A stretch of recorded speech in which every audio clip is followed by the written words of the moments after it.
आज हम अर्थ के आधार पर वाक्यों के कितने प्रकार होते हैं उनके बारे में जानने का प्रयास करेंगे।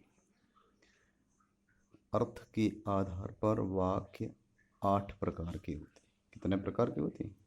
8 प्रकार के होते हैं, जिनमें नंबर 1 होता है विधानवाचक वाक्य, दूसरा होता है निषेधवाचक वाक्य, तीसरा है आज्ञावाचक वाक्य, चौथा विस्मयादि वाचक वाक्य, पांचवा होता है प्रश्नवाचक वाक्य, छठा होता है संकेतवाचक वाक्य, सातवां होता है संदेहवाचक वाक्य और आठवां होता है इच्छावाचक वाक्य। तो इसका जो पहला वाक्य है विधानवाचक, इम्परेटिव सेंटेंस, इसे क्या कहते हैं? Imperative sentence. इस विधानवाचक वाक्य में किसी घटना या क्रिया के पूर्ण होने की जानकारी दी जाती है। किसी घटना या क्रिया है, जो वर्ब है वो पूर्ण हो रही हो जिस सेंटेंस में, उसे हम विधान या नियम वाचक वाक्य कहते हैं।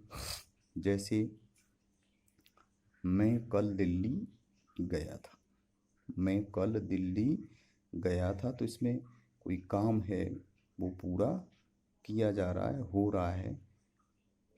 दूसरा, मैंने खाना खा लिया।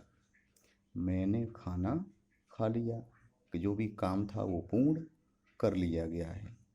या जैसे सूर्य पूर्व दिशा में निकलता है, तो एक जो क्रिया है वो पूर्ण हो रही है। एक विधान, एक नियम बताया जा रहा है कि इसके अंतर्गत इस कार्य को संपन्न करा लिया गया है, तो ये विधानवाचक वाक्य कहलाएगा।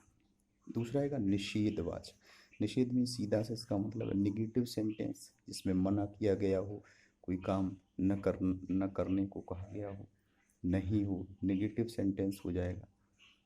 मैं घर नहीं जा सकता, या मैं आज नहीं पढ़ सकता। माली बगीचे में काम नहीं करेगा, तो जिसमें भी नहीं हो सीधा सीधा निगेटिव सेंटेंस हो जाता है। इसके बाद आता है आपका थर्ड सेंटेंस आज्ञावाचक वाक्य। आज्ञावाचक सेंटेंस जो वाक्य है उसका मतलब है डेनोटिक सेंटेंस, डेनोटिक ऑर्डर, जिसमें कोई आज्ञा दी जाए, कोई ऑर्डर कहा जाए, कोई आदेश हो, तो जिसमें सीधे से कोई आदेशित हमें कर रहा है तो वो आज्ञावाचक वाक्य हो जाएगा।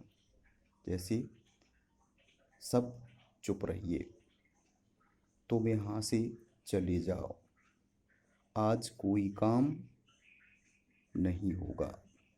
जो इस तरह की जो वाक्य इसमें कहिएगा नहीं आया है, तो इसमें नहीं नहीं नहीं के साथ में क्या है?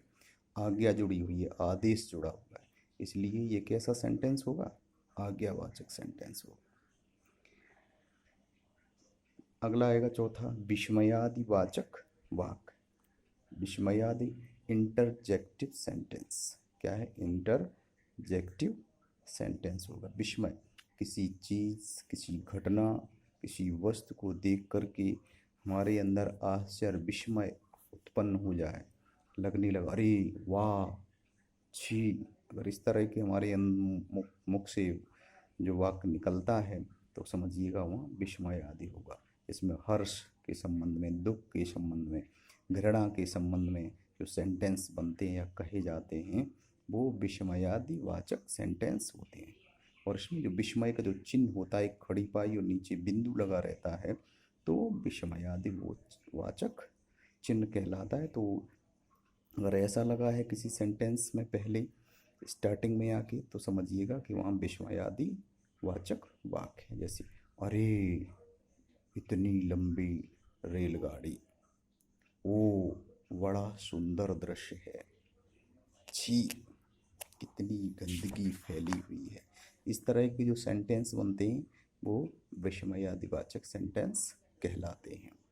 अगला आएगा पांचवा का प्रश्न का वाचक सेंटेंस। प्रश्न से मतलब है इंट्रोगेटिव सेंटेंस, जिसमें क्या, क्यों, कहाँ, कैसे, इसके बारे में अगर जानकारी कही जा रही है, पूछी जा रही है, ली जा रही है, तो समझिएगा विस्मय इंट्रोगेटिव सेंटेंस प्रश्नवाचक वाक्य होगा। जैसे तुम क्या कर रहे हो, क्या कल आगरा नहीं जाओगे, तुम कहाँ गई थी। इस तरह के जो सेंटेंस हैं वो इंट्रोगेटिव सेंटेंस के अंतर्गत आते हैं। छठा होगा संकेतवाचक वाक्य। संकेत से मतलब है कि जो क्रिया का जो पहला पद होता है वो दूसरे पर निर्भर करता है। क्रिया का जो पहला पद है वो क्रिया के दूसरे पद पर निर्भर करता है, और उसमें हो सकता कि ऐसा होता तो वैसा हो जाता, इस तरह से रखा जाता है। या फिर उसमें कोई शर्त रखी होती है कि आप ऐसा करेंगे तब भी हम ऐसा करेंगे। अगर ऐसे वाक्य यहाँ होते हैं तो वहाँ संकेतवाचक वाक्य कहलाता है। जैसे वर्षा होगी, वर्षा होगी तो फसल अच्छी होगी, यानी एक चीज़ होगी उसके साथ दूसरी चीज़ होगी, यानी एक के साथ में दूसरे की संभावना जुड़ी हुई होती है, तो वहाँ संकेतवाचक वाक्य कहलाता है। दूसरा है आप आते तो मैं भी आपके साथ चलता, आप गाना गाएं तो मैं डांस करूँगा या मैं नाचूंगा। इस तरह से मीन्स एक के साथ दूसरे की जो संभावना है या जो संकेत होता है जुड़ा रहता है, तब समझिएगा वहाँ संकेत वाचक वाक्य होगा। इंडिकेटिव सेंटेंस यानी इंडिकेटिव या संकेतवाचक वाक्य। इसके बाद आता है सातवां संदेहवाचक, डाउटफुल। अगर किसी वाक्य में, किसी सेंटेंस में कोई संदेह जताया जा रहा है या संदेह होने की संभावना है, तो वहाँ संदेहवाचक वाक्य रहेगा। जैसे शायद मैं कल बाहर जा सकता हूँ, शायद मैं कल बाहर जा सकता हूँ, शायद लगा हुआ, जा भी सकता हूँ और नहीं भी जाऊँगा। कल शायद मामा जी आ सकते हैं, संभावना है आ सकते हैं और नहीं भी आ सकते हैं। संभवतः है मनोज सुधर जाए, मनोज सुधर भी सकता है, नहीं भी सुधर सकता है। ऐसे जो वाक्य बनेंगे वो सब संदेहवाचक सेंटेंस में आएंगे, इस डाउटफुल सेंटेंस होंगे। अगला है आठवां और अंतिम इच्छावाचक। इच्छावाचक वाक्य मीन्स डेनोटिंग सेंटेंस, जिसमें किसी आशीर्वाद के रूप में हम किसी को आशीर्वाद दे रहे हैं और शुभकामनाएं देते हैं, तो ऐसे जो वाक्य आएंगे तो वो इच्छावाचक में आएंगे। कैसे ईश्वर तुम्हें दीर्घ आयु दे, ईश्वर तुम्हें दीर्घ आयु दे, इसमें क्या आशीर्वाद है कि ईश्वर आपको लंबी उम्र दे।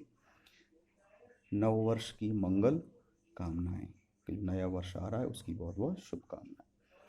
भगवान आपको अच्छे से रखे, आपकी यात्रा मंगलमय। इस प्रकार के जो सेंटेंस हैं वो इच्छावाचक सेंटेंस में आएंगे, डेनोटिक सेंटेंस कहलाती है। अगली स्लाइड में रचना के आधार पर